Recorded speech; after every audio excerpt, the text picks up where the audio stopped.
सतगुरु के उपदेश का लाया एक विचार, जय सतगुरु मिलते नहीं जाते नरक द्वार।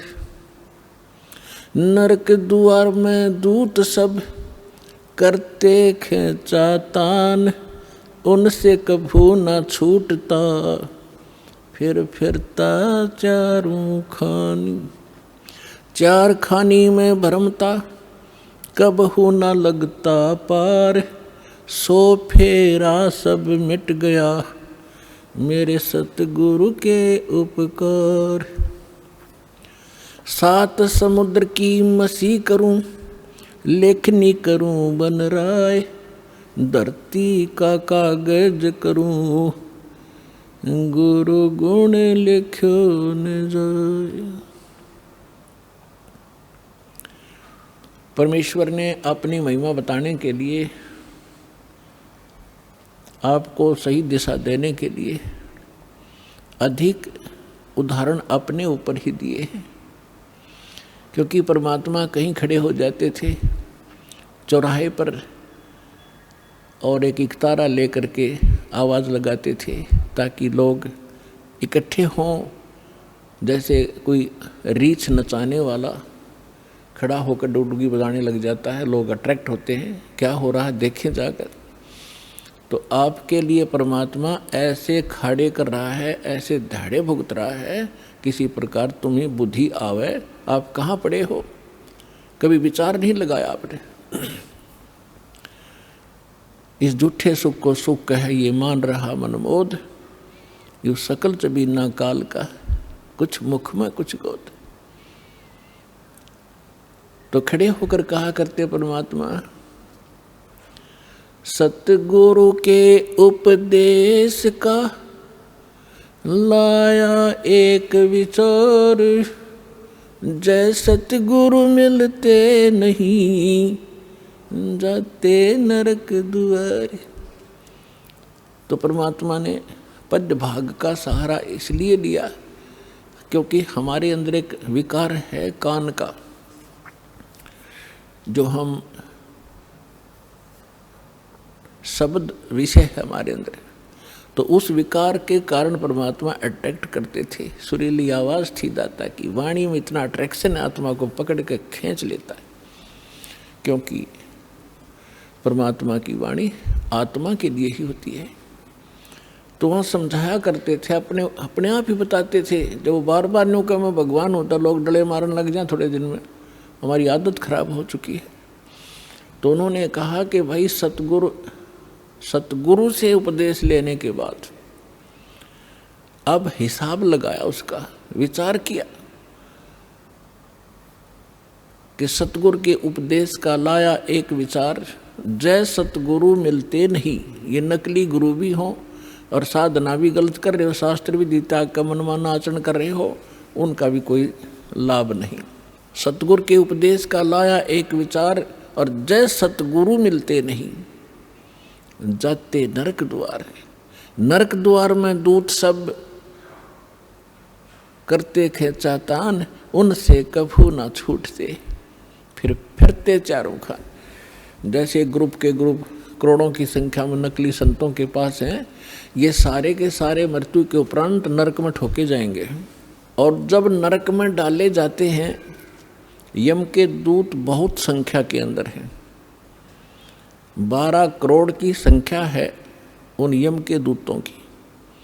तो इनको जब आदेश हो जाता है धर्मराज का कि इतने इतने इतने इनको नरक डालो, जिनका अच्छे संस्कार उनको स्वर्ग भेज दिया। यहाँ तो इतना ही है, स्वर्ग या नरक 2 स्थान है, और तीसरा फिर 84 लाख योनियों में पुनः पटक दे। तो उनको आदेश दे दिया जाता है कि इन सबको नरक भेज दो। अब पूरे उस ग्रुप को 1 लाख डेली यहाँ से जाते हैं, उनमें से कुछ स्वर्ग, कुछ 84 लाख योनियों में और बाकी नरक में। तो भाले लेकर के, लठ ले लेकर, एक सूक्ष्म शरीर है इसके अंदर, उस सूक्ष्म शरीर के अंदर प्राणी जब तक नेक्स्ट योनि प्राप्त नहीं करता, नेक्स्ट शरीर नहीं प्राप्त करता, तब तक उसका फेस, उसका आकार ज्यों का त्यों रहेगा, एज इट इज, जैसा इस शरीर में। ये शरीर तो ऐसा समझो जैसे सर्प वो कैंचुली छोड़ देता है। सर्प ने कैंचुली छोड़ दी तो वह सर्प जैसी दिखा करे, लेकिन ओरिजिनल सर्प अन्य है। इसी प्रकार इसके अंदर एक शरीर और है, या ऊपर की कैंचुली है, ये कवर है आपका। तो वो जो शरीर है उसमें जीव मरता नहीं, उसमें दर्द पीड़ा घनी होती है।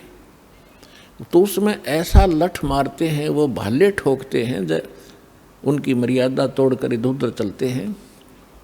सामने हाहाकार मच रही होती है, जहाँ उनको ठोका जाता है नरक के अंदर तड़फ रहे हैं, हाहाकार मच रही है, किसी को ऐसे गंदा स्थान है वहाँ पर, तो उसमें उनको भेजा जाता है कि चलो अब वहाँ कैसे जाएं। वो सब उल्टे उल्टे हटते हैं और पीछे तो वो लठ मारे, उसके बाले ठोके, जबरदस्ती डाल देते हैं उसको।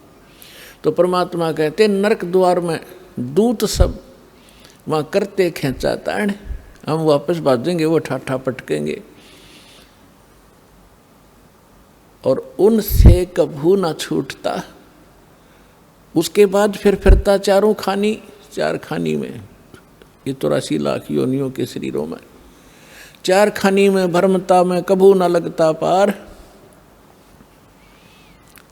और सो फेरा सब मिट गया मेरे सतगुरु के उपकार। क्यों सारा झंझट बाईपास कर दिया उस सतगुरु ने। इतने दुख आपकी बला टलेगी इस सच्चे नाम को लेने से, कबीर परमात्मा की शरण में आने से, सतलोक वाश्रम बरवाला में आकर दीक्षा ग्रहण करने से। फिर परमात्मा कहते हैं ऐसे सतगुरु के फिर गुणगान कर क्या करूं। आप तो बालक हो, कोई दूसरी कक्षा का, कोई पहली कक्षा का, कोई वैसे सत्संग सुन करने के लिए आया है। लेकिन जब आप इस अध्यात्म ज्ञान से परिचित हो जाओगे, आपकी आंखों से आंसू पड़ा करेंगे। अब तो अफलातून होया फिर ये पुरानी छोटी सी पोस्ट मिल गई, कट कोठी और कार होगी, मोटरसाइकिल होगी, कोई व्यवसाय बन गया छोटा सा, या कितने कोई अधिकारी लग गया। तो परमात्मा याद दिलाना चाहते हैं कि ये सुख तो थोड़े से दिन का है, 10-20 वर्ष का। रिटायर होने के बाद फिर उसकी आंख भी खुल जाती है, या क्या बनेगी तेरे साथ में। कोई ड्राइवर भी ना मिलता है IAS IPS को, न्यू अंडे सैर सपट्टे करते पार्का में, ना घर के सुने, बहु गाड़ दें जाते ही सारी तनख्वाह बच्चे ले लें। क्योंकि जो बैटरी जब तक चार्ज रही, पिछले पुण्य थे, तब तक तो वो खूब प्रभु पाक रहा था।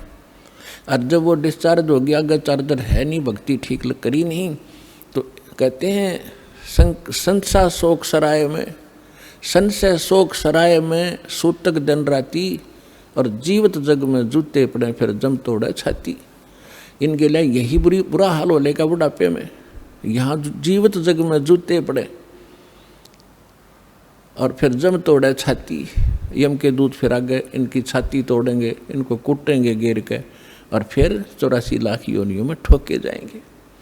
तो यहाँ परमात्मा कहते हैं